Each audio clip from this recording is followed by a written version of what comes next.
जय हिंद। स्वागत है आप सभी का आपके अपने YouTube चैनल बीकॉम गुरुजी पे।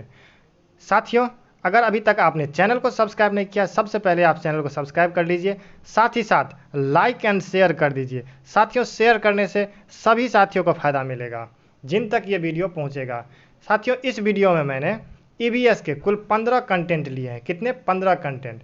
ऐसे ही आपके एग्ज़ाम में भी आपसे 15 कंटेंट पूछे जाते हैं। कितने? 15 कंटेंट से रिलेटेड क्वेश्चन पूछे जाते हैं आपके पेपर 1 के EVS में। पेपर 1 के EVS में। तो चलिए एक एक करके क्वेश्चन को देखते हैं कैसा क्वेश्चन सब आते रहता है। ये मैंने आपके प्रीवियस ईयर से ही लिया है।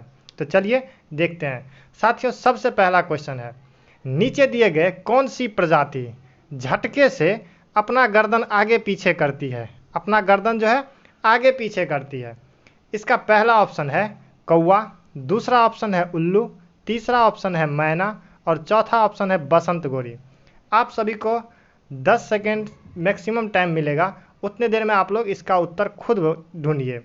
साथियों, जो भी आप लोग सॉल्व कर रहे हैं, इनमें 15 क्वेश्चन में से जिसके जितने मार्क आते हैं, अगर 15 के 15 आते हैं तो भी 14, 13 जितना भी आते हैं आप कमेंट ज़रूर कर दीजिएगा। ईमानदारी से करिएगा, कोई झूठ मत बोलिएगा।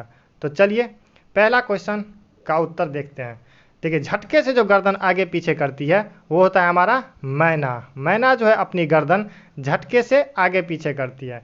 इन सभी का यानी पक्षियों से रिलेटेड और जानवर से रिलेटेड इनका वीडियो मैंने बनाया हुआ है। अगर आपने नहीं देखा है तो आप चैनल में जाके EVS वाले प्ले लिस्ट में चल जाइएगा, वहाँ आपको इनसे रिलेटेड वीडियो मिल जाएगा। पक्षी और एनिमल से रिलेटेड यानी बर्ड्स और एनिमल से रिलेटेड आपको वीडियो मिल जाएगा। चलिए बढ़ते हैं दूसरे क्वेश्चन की तरफ। दूसरा क्वेश्चन हमारा है, नीचे दी गई सूची, देखिए नीचे दी गई कुछ सूची है, इस पर विचार कीजिए। इस सूची में कौन सा दूसरों से भिन्न है? कौन सा जो है दूसरों से भिन्न है? देखिए, सबसे पहले हमारा है मछली, दूसरा हमारा है बाज, तीसरा है कछुआ, चौथा है घड़ियाल। चलिए बताइए कौन सा इन चारों में दूसरों से भिन्न है? इन चारों में सबसे अलग कौन सा है? बताइए जल्दी से।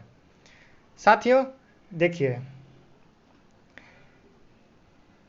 चलिए हो गया। अब देखते हैं कि दूसरों से भिन्न कौन सा है। देखिए, मछली जो है वो पानी में रहती है, मछली पानी में रहती है। बाज जो है वो आकाश में उड़ता है, बाज आकाश में उड़ता है। कछुआ और घड़ियाल ये दोनों भी पानी में रहता है। तो हमारा सबसे डिफरेंट कौन सा हो गया? बाज। हमारा ऑप्शन कौन सा हो जाएगा? बी। ऑप्शन बी हमारा बाज सही उत्तर है। चलिए बढ़ते हैं अगले प्रश्न की तरफ। अगला प्रश्न कहता है, आमतौर पर यह माना जाता है कि जो जानवर रात में जागते हैं उन्हें हर चीज़ जिस रंग में दिखता है वो रंग है। मतलब जो जानवर रात में जगता है उसको कौन सा रंग दिखता है? हर चीज़, जितनी भी चीज़ें हैं वो सब चीज़ें किस रंग में दिखाई देती है उस जानवर को? तो पहला ऑप्शन है आपका लाल और हरा, दूसरा ऑप्शन है आपका बैगनी और नीला, तीसरा ऑप्शन है आपका काला और सफ़ेद, चौथा ऑप्शन है आपका नारंगी और पीला। चलिए जल्दी से आप लोग पहले ऑप्शन ढूंढिए कौन सा ऑप्शन सही होगा, उसके बाद मैं बताऊंगा आपको कि कौन सा ऑप्शन इसका सही होगा। चलिए हो गया, ढूंढ लिया आप लोग। तो देखिए, सबसे इसका जो उत्तर होगा वो होगा काला और सफ़ेद, क्योंकि जो जानवर रात को दिखता है, जो जानवर रात में जगता है उसको चीज़ें काली और सफ़ेद दिखती है। ये भी मैंने जानवर वाला जो वीडियो है उस वीडियो में मैंने बता दिया है, वो भी आपको EVS के प्लेलिस्ट में चल जाइएगा, वहाँ EVS में आपको मिल जाएगा ये वीडियो। चलिए अगला क्वेश्चन देखते हैं। निम्नलिखित में से क्या पेट्रोलियम से प्राप्त नहीं होता है? इनमें से कौन सी चीज़ें हैं जो पेट्रोलियम से प्राप्त नहीं होता है? तो देखिए, कोयला पहला ऑप्शन है, दूसरा ऑप्शन है डीजल, तीसरा ऑप्शन है आपका मोम और ऑप्शन डी है आपका ग्रीस। बताइए कौन सा ऑप्शन सही ऑप्शन है? जल्दी से बताइए। साथ ही साथ वीडियो को शेयर ज़रूर कर दीजिएगा, शेयर ज़रूर कर दीजिएगा ताकि सभी साथियों तक ये वीडियो पहुंच सके। कौन सा ऑप्शन होगा? चलिए देख लेते हैं। देखिए, डीजल जो है हमारा ये भी पेट्रोलियम पदार्थ है, ग्रीस भी हमारा पेट्रोलियम पदार्थ है और मोम भी हमारा पेट्रोलियम पदार्थ है। बच कौन गया? कोयला। कोयला जो है हमारा ये पेट्रोलियम पदार्थ नहीं है। कोयला क्या है? पेट्रोलियम पदार्थ नहीं है, इसीलिए इसका ऑप्शन क्या हो जाएगा? यही उत्तर सही हो जाएगा। चलिए अगला देखते हैं। अगला है हमारा पशुओं की त्वचा। पशुओं की जो त्वचा होती है यानी चमड़ी होती है, ऊपरी भाग पर विभिन्न पैटर्न यानी कि डिजाइन बने होते हैं। उस पर पशुओं की जितने भी, जैसे देखिएगा कि ब्लैक, वाइट कुछ कलर होते हैं, ये सभी डिजाइन बने हुए रहते हैं। तो कहता है कि ये किन कारणों से बने होते हैं या बने होते हैं, ये किस लिए बने होते हैं? तो चलिए देखते हैं। पहला ऑप्शन है हमारा, पहला ऑप्शन है उनकी शारीरिक शक्ति को इंगित करते हैं। ये जो डिजाइन या पैटर्न बना होता है ये उनकी शारीरिक शक्ति को इंगित करते हैं, मतलब ये दिखाता है कि ये पशु इतना ज़्यादा शक्तिशाली है। दूसरा है इनकी त्वचा पर बालों के कारण होते हैं, इनकी त्वचा पर बालों के कारण होते हैं। तीसरा है कि परावर्तित प्रकाश के कारण होते हैं। और चौथा है उस जलवायु के कारण होते हैं जहां वो रहते हैं। चलिए बताइए इसका उत्तर क्या होगा साथियों, जल्दी बताइए इसका उत्तर क्या होगा। देखिए इसका जो सही उत्तर होगा वो होगा कि उसकी त्वचा पर बालों के कारण होते हैं। किसके? बालों के कारण, वो बाल ही कलर होते हैं। बाकी अगर बाल आप हटा दीजिएगा तो फिर वो कलर नहीं दिखेगा। ये जो डिजाइन होता है ये बालों के कारण ही होते हैं। चलिए बढ़ते हैं अगले प्रश्न की तरफ। अगला प्रश्न हमारा कहता है निम्नलिखित में से कौन से राज्य जम्मू और कश्मीर के पड़ोसी राज्य हैं? जम्मू और कश्मीर के पड़ोसी राज्य हैं। देखिए ये आप लोग मैप एक बार ज़रूर देख लीजिएगा। इंडिया का जो मैप है, इंडिया का जो भी मैप है उस मैप में आप देख लीजिएगा एक बार कि पड़ोसी राज्य कौन कौन से। इनसे क्वेश्चन आपके आते रहते हैं, हर बार एक क्वेश्चन आपको देखने को मिल जाएगा निकटवर्ती राज्य से संबंधित। इसीलिए आप लोग इंडिया का मैप एक बार जरूर देख लीजिएगा कि किस राज्य के इर्द गिर्द कौन सा राज्य है, ऐसे देखते रहिएगा। या फिर ऐसे क्वेश्चन आ जाते हैं कि इस राज्य मतलब इस सापेक्ष में पूछ लेता है कि इससे उत्तर में या उत्तर पश्चिम में ऐसे करके कौन से राज्य है। ठीक है, तो चलिए इसका उत्तर देख लेते हैं। आप लोग बताइए सबसे पहले इसका ऑप्शन देखिए। पहला है हिमाचल प्रदेश और उत्तराखंड, दूसरा है उत्तराखंड और राजस्थान, ऑप्शन सी है आपका Himachal Pradesh and Uttar Pradesh, and option D है आपका हिमाचल प्रदेश एंड पंजाब। जल्दी से बताइए कौन सा उत्तर होगा इसका। साथियों, सभी साथियों जो भी देख रहे हैं वो लाइक जरूर कर दीजिएगा। देखिए इसका सही उत्तर हो जाएगा आपका हिमाचल प्रदेश एंड पंजाब। कश्मीर जो होता है ये इस साइड वाला इलाका में, इस साइड वाला इलाका में जो है आपका यहाँ पे जो कश्मीर है ये पंजाब और हिमाचल प्रदेश के पास है। किसके? पंजाब और हिमाचल प्रदेश के पास है। चलिए अगले क्वेश्चन की तरफ बढ़ते हैं। अगला क्वेश्चन है आपका नीचे दिए गए खाद्य पदार्थों के किस समुच्चय में लौह तत्व प्रचुर मात्रा में होता है? कौन सा लौह तत्व आपका प्रचुर मात्रा में पाया जाता है? पहला ऑप्शन है आपका आंवला गुड़, आंवला पालक और गुड़। तीसरा है आपका आंवला पालक आलू। चौथा ऑप्शन है आपका बंद गोभी भिंडी गुड़। और चौथा है आपका आंवला गुड़ टमाटर। चलिए बताइए इनमें से कौन सा, जो भी तीनों है इसमें जो है प्रचुर मात्रा में क्या पाया जाता है? लौह पदार्थ पाया जाता है। कौन सा? लौह तत्व पाया जाता है। तो चलिए बताइए कौन सा जो समुच्चय है इनमें लौह तत्व प्रचुर मात्रा में पाया जाता है। जल्दी जल्दी बताइए। चलिए अब मैं इसका उत्तर बताता हूँ। देखिए इसका उत्तर आपका हो जाएगा आंवला, पहला ही ऑप्शन सही है। आंवला पालक और गुड़ इनमें जो है लौह तत्व प्रचुर मात्रा में पाया जाता है। ये क्वेश्चन भी आपको घुमा फिरा के लगभग हर बार पूछ ही लिया जाता है, घुमा फिरा के आपसे पूछ लिया जाएगा। ठीक है, चलिए अगले प्रश्न की ओर बढ़ते हैं। अगला प्रश्न है आपका नैना अपने परिवार के साथ केरल जाती है। नैना कहाँ जाती है? केरल जा रही है। वहाँ उसे ऊंचे वृक्ष दिखाई पड़ते हैं। कौन सा ऊंचा वृक्ष दिखाई पड़ता है? जो उसके गृहनगर शिमला के ऊंचे वृक्षों से भिन्न है। गृहनगर यानी शिमला में जो वृक्ष है उससे भिन्न है। ठीक, उसने केरल में कौन से वृक्ष देखे होंगे? पहला ऑप्शन है इसका चीर, दूसरा है नारियल, तीसरा है लीची और चौथा है सेब। बताइए कौन सा उत्तर इसका सही होगा, जल्दी जल्दी बताइए। और जो भी साथी जितना अगर जिनका सही होगा उतना कमेंट ज़रूर कीजिएगा। रियलिटी में जितना सही हो उतना ही ईमानदारी से करिएगा। कोई भी ज़्यादा बढ़ा चढ़ा के मत कमेंट कर दीजिएगा, जितना हो उतना करिए। अगर 15 का 15 आपको सही होता है तो ज़रूर कमेंट कीजिएगा। देखिए इसमें जो है उन्होंने क्या देखी, केरल में सबसे ऊंचा वृक्ष जो होता है वो नारियल का होता है, जो उन्होंने नारियल का वृक्ष देखा, जो कि यहाँ शिमला में नहीं पाया जाता है। नारियल का वृक्ष शिमला में नहीं पाया जाता, इसलिए वो शिमला में नारियल के वृक्ष को नहीं देखी थी। चलिए अगले क्वेश्चन की ओर बढ़ते हैं। अगला क्वेश्चन है, देखिए टीना आम पसंद करती है, ऐसे ये सबको पसंद होता है। टीना आम पसंद करती है, वह इन्हें जाड़े के लिए संरक्षित करना चाहती है। ठंडी महीने के लिए संरक्षित यानी रखना चाहती है ठंडी महीने के लिए। निम्नलिखित में से कौन सा तरीका संरक्षण के लिए सर्वाधिक उपयुक्त है? संरक्षण के लिए यानी उसको रखने के लिए सर्वाधिक उपयुक्त कौन सा तरीका है कि वो सही से रह जाए? पहला ऑप्शन है आपका प्लास्टिक के थैले में रखना, दूसरा ऑप्शन है आपका रेफ्रिजरेटर में रखना, ऑप्शन सी है आपका अचार और आम पापड़ बनाना, ऑप्शन डी है आपका जूस तैयार करना और वायु रोधी डिब्बे में संचित करना। बताइए आप लोग कि कौन सा उत्तर सही होगा। चलिए जल्दी जल्दी बताइए कौन सा उत्तर इसका सही होगा। समझ गए? तो चलिए देख लेते हैं। प्लास्टिक के थैले में रखना। साथियों प्लास्टिक के थैले में रखने से चीज़ें ऐसे भी खराब होने का डर रहता है, ठीक। दूसरा रेफ्रिजरेटर में रखना। रेफ्रिजरेटर में ये ज़्यादा दिन तक नहीं रखा जाता, हाँ कुछ 1-2 दिन के लिए ठीक है, लेकिन ज़्यादा दिन तक रखना ठीक बात नहीं है। अगला है अचार और आम पापड़ बनाना और एक ऑप्शन आपका है जूस तैयार करना और वायु रोधी डिब्बे में संचित करना। देखिए वायु रोधी डिब्बे में हम किसी चीज़ को रखेंगे वो ख़राब नहीं होगा, ठीक है, लेकिन जूस जो है इसमें क्या है, पानी का मात्रा है। क्या है? पानी का मात्रा। पानी में क्या है? ऑक्सीजन है। अगर ऑक्सीजन उसके अंदर जब जाएगा ही तो वो क्या होगा, खराब होने का डर रहेगा, क्योंकि चीज़ें जो खराब होती है वो ऑक्सीजन के संपर्क में ही आने से खराब हो जाती है, ठीक है।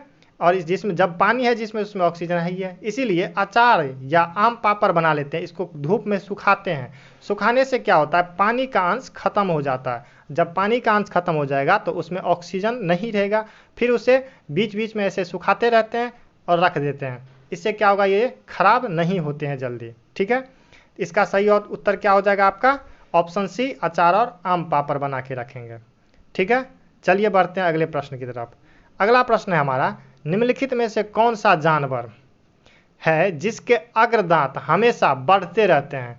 कौन सा जानवर या जंतु है जिसके आगे वाला दांत हमेशा बढ़ते रहते हैं? वे दांतों को बहुत अधिक लंबा न होने देने के लिए वस्तुओं को काटते या कुतरते रहते हैं, ठीक। देखिए चलिए, आपका पहला ऑप्शन है छिपकली, दूसरा ऑप्शन है गिलहरी, ऑप्शन सी है चूहा एंड ऑप्शन डी है दीमक। बताइए कौन सा उत्तर सही होगा, जल्दी जल्दी बताइए। साथियों ये भी आपको उसी जानवर से रिलेटेड जो वीडियो है उसमें आपको मिल जाएगा। जानवर से रिलेटेड जो वीडियो है उसमें आपको मिल जाएगा। तो चलिए देख लेते हैं इसका उत्तर। इसका उत्तर भी गिलहरी है। गिलहरी का जो आगे का दांत होता है वो हमेशा बढ़ते रहता है। क्या होता है? हमेशा बढ़ते रहता है। इसीलिए ये क्या करते हैं, इसको किसी न किसी चीज़ को वो हमेशा कुतरते रहते हैं, जिससे उनका दांत घिसते रहता है और वो छोटा रहता है। नहीं तो अगर मतलब कुतरना बंद कर देगा तो उसका दांत बढ़ जाएगा और बढ़ने के बाद क्या होगा, वो कुछ भी चीज़ें खा नहीं पाएगा। इसलिए वो क्या करते हैं, हमेशा किसी न किसी चीज़ों को कुतरते रहते हैं। चलिए बढ़ते हैं अगले प्रश्न की तरफ। अगला प्रश्न है हमारा, निम्नलिखित पक्षियों में से कौन काफ़ी हद तक अपनी गर्दन पीछे तक घुमा सकती है? निम्नलिखित पक्षियों में से कौन सा पक्षी है जो अपनी गर्दन पीछे तक घुमा सकती है? पहला ऑप्शन आपका है कोयल, ऑप्शन बी है मैना, ऑप्शन सी है कौवा एंड ऑप्शन डी है उल्लू। चलिए बताइए कौन सा उत्तर सही होगा। समझ गए होंगे आप लोग, ये भी वीडियो में आपको मिल जाएगा। तो देखिए इसका ऑप्शन आपको उल्लू होगा। उल्लू जो है वो 180 डिग्री तक अपनी गर्दन को पीछे तक घुमा लेती है। कितना? 180 डिग्री तक, ठीक है। तो चलिए बढ़ते हैं अगले प्रश्न की तरफ। अगला प्रश्न है हमारा, बिहार राज्य के लोगों के लिए मधुमक्खी पालन शुरू करने की सबसे अच्छी अवधि कौन सी होती है? मधुमक्खी पालन आपको शुरू करना है तो इसके लिए सबसे अच्छा समय जो है वो कौन सा समय है? ऑप्शन ए है आपका अक्टूबर से दिसंबर, ऑप्शन बी अप्रैल से मार्च, ऑप्शन सी अप्रैल से जून, ऑप्शन डी जुलाई से सितंबर। चलिए बताइए कौन सा है। जो लोग बिहार से हैं वो लोग जल्दी बताइए, उन लोगों को तो पता होगा। देखिए इसका ऑप्शन पहला ही सही हो जाएगा। अक्टूबर से दिसंबर के बीच में इस मधुमक्खी पालन शुरू करने का सबसे अच्छा समय होता है। ठीक है, चलिए अगले प्रश्न की ओर बढ़ते हैं। अगला प्रश्न है, बहुत आसान सा प्रश्न है। ब्रेल लिपि में मोटे कागज पर उभरे हुए बिंदु रहते हैं। यह लिपि आधारित होती है कितने बिंदुओं पर?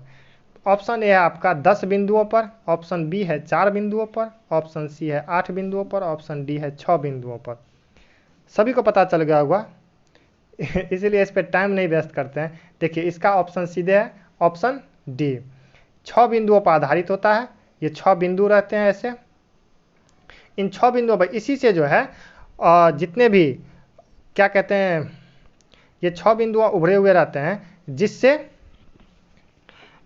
जिसको एक पैटर्न में रखा जाता है कोड की तरह। सीधा सीधी समझिए कि कोड की तरह इसका यूज होता है। जो उभरे हुए रहते हैं उसको स्पर्श करके पता कर लिया जाता है कि ये क्या लिखा हुआ है। ठीक, चलिए बढ़ते हैं अगले प्रश्न की तरफ। अगला प्रश्न है हमारा, निम्नलिखित समूहों में उस समूह को चुनिए जो खाना पकाने के तरीके दिए गए हैं, यानी खाना पकाने का तरीका है। चलिए इसमें जो है महिला लोग आगे रहती है, गर्ल्स लोग, महिला कह दिए, लड़की लोग इसमें आगे रहती होगी। खैर अब तो लड़की का काम खाना बनाना नहीं है वैसे भी। चलिए इसको बताइए, आप सभी बताइए कि कौन सा तरीका इनमें से जो 3 देखिए 3 तरीके दिए हैं तो कौन सा खाना पकाने के लिए सही है? पहला है आपका ऑप्शन ए सेक कर, तल कर, भून कर, ऑप्शन बी है उबाल कर, गूंथ कर, भून कर, ऑप्शन सी है सेक कर, उबाल कर, बेल कर, ऑप्शन डी है तल कर, भिगो कर, भून कर। जल्दी जल्दी आप लोग आंसर दीजिए। देखिए पहले तो प्रश्नों को, जो भी प्रश्न आते हैं आपसे आपके सामने, उसमें आप छांटना भी सीखिए कि कौन सा प्रश्न गलत हो सकता है। आपको सही उत्तर उससे भी मिल जाता है। क्या कौन सा जो है प्रश्न गलत हो सकता है उसके आपको छांटना भी आसानी से आ जाएगा। तो देखिए अब चलिए इसमें देखते हैं एक एक करके। सेक कर, तल कर, भून कर, ये तो पहला उत्तर ही सही है। सेक कर, भून कर, तल कर, ये पहला उत्तर ही सही है। दूसरा उत्तर है आपका उबाल कर, गूंथ कर और भून कर। देखिए गूंथ कर जो है खाना पकाया नहीं जाता है। हम जब भी आटा को जैसे गूंथते हैं, ठीक उसी तरह से सेक कर, उबाल कर और बेल कर जो है हम खाना पकाते नहीं हैं, रोटी बेलते हैं। तल कर, भिगो कर और भून कर भी हम खाना नहीं पकाते हैं। ठीक, तो ये सभी भिगो कर हम किसी चीज़ को धो सकते हैं, ये सब होता है। तो पहला ऑप्शन ही इसका सही हो जाएगा। चलिए बढ़ते अगले प्रश्न की तरफ। अगला प्रश्न है हमारा, कोई किसान उर्वरक और कीटनाशक का अधिक उपयोग अपने खेतों में बार बार धान की फसल उगा रहा है।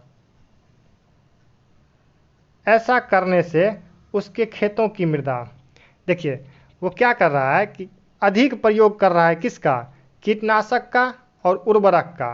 किसकी? धान की फसल उगाने के लिए। इससे जो है इसके खेतों की मृदा पर क्या असर पड़ेगा? ठीक है, तो इसके लिए ऑप्शन ए है आपका जुताई के लिए उपयुक्त बन जाएगी। जुताई के लिए उपयुक्त बन जाएगी। अन्य फसलों के लिए भी उपजाऊ बन जाएगी। ऑप्शन सी है आपका केवल धान के फसलों के लिए ही उपयोगी होगा। एंड ऑप्शन डी है आपका बंजर हो जाएगी। चलिए बताइए कौन सा उत्तर सही है,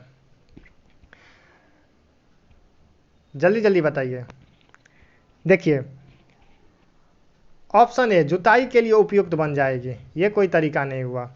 इसका उत्तर क्या हो? देखिए ज़्यादा हम जब भी खेतों में उर्वरक और कीटनाशक का ज़्यादा प्रयोग कर लेते हैं, कितना ज़्यादा प्रयोग जब हम कर लेते हैं तो खेत बंजर हो जाती है। क्या होती है? बंजर हो जाती है। हमें ज़्यादा उर्वरक या कीटनाशक का उपयोग नहीं करना चाहिए। सीमित मात्रा में जितना जिसके लिए उपयोगी है उतना ही करना चाहिए। ज़्यादा हानिकारक हो जाता है तो इससे क्या होगा? खेत जो है या ज़मीन जो है या उसकी मृदा जो है वो बंजर हो जाएगी, वहाँ की भूमि बंजर हो जाएगी। यही था आज के हमारे लिए वो 15 क्वेश्चन। अगर आप लोगों को ये क्वेश्चन अच्छे लगे हैं तो सभी साथियों तक शेयर कीजिए, साथ ही साथ चैनल को सब्सक्राइब कर लीजिए, लाइक कर दीजिए, शेयर कर दीजिए, सब कुछ कर दीजिए। चलिए मिलते हैं अगले वीडियो में, तब तक के लिए जय हिंद, जय भारत।